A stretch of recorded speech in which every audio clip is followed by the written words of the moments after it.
See the next question in this exercise, question 833.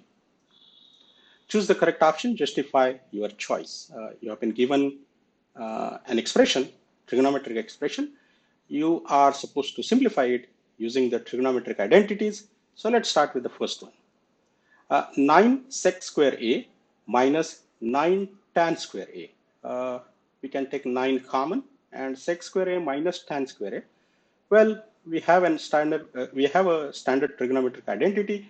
1 plus tan square A is equal to sec square A. So that means sec square A minus tan square A is equal to 1. So the bracket here is actually 1. So 9 times 1 is just 9, and that will give option B. The next question, I have to, well, if I directly multiply it, I will get around 9 terms. That will be kind of complicated. So rather than doing that one, I will express tan as sine over cos. I will express sec as 1 over cos. I will express cot as 1 upon tan, which is nothing but cos over sine. And cosec is a reciprocal of 1 upon sine. So I'm still maintaining the brackets as they are. However, I am going to convert everything into sine and cosine. That may simplify that further. So here I realize that cos theta can be taken as common denominator, and this will be cos theta by cross multiplication. This as it is, plus 1 also as it is. Here, sine theta will be the common denominator. Cross multiplication will give you sine theta. Then this cos theta as it is, minus 1. Now, if you realize that this can be seen as, if you concentrate on the numerators, cos theta plus sine theta, treat this as one single unit, so that this is like A plus B and this is A minus B, where A is cos theta plus sine theta. You have to realize that this can be expanded using A plus B, A minus B formula. So it will become A square minus B square. So eventually it will become cos theta plus sine theta. Remember that has been treated as one single unit.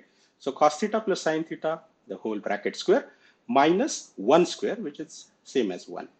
Now this can be simplified as A plus B, the whole bracket square, first term square, last term square, twice of their product, and minus 1 as it is. We know that cos square theta plus sine square theta is 1, and that will eventually cancel this negative 1.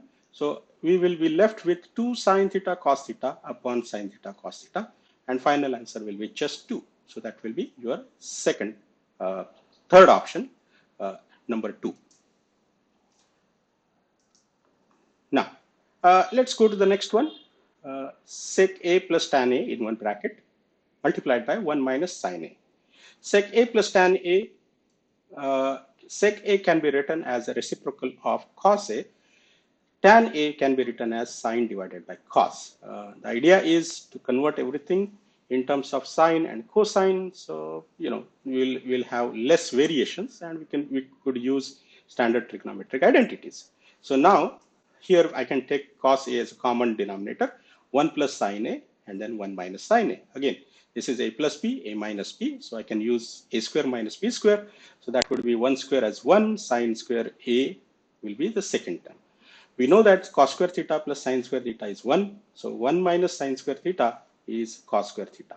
So this would be cos square A minus 1. Why? Because sine square plus cos square together added will give you 1. So 1 minus sine square A will give you cos square A. And finally, your answer will be cosine of A, option D. As far as the last one is concerned, 1 plus tan square A is sec square A, and 1 plus cot square A is cosec square A. So your answer is, even though this one, there is nothing related to that one. So let's try to simplify this further. Sec is a reciprocal ratio of cosine, so I can write it as 1 over cos square A, and cosec is a reciprocal ratio of sine, so I can write that as 1 over sine square A. So it is sine square A over, remember, dividing by a fraction is same as multiplying by its reciprocal. So 1 over cos square A multiplied by reciprocal of this thing, so multiplied by sine square A, so that will give you sine square A upon cos square A. Now we know that sine upon cos is tan, so this eventually becomes tan square A, and that is actually available as one of the options, so option B.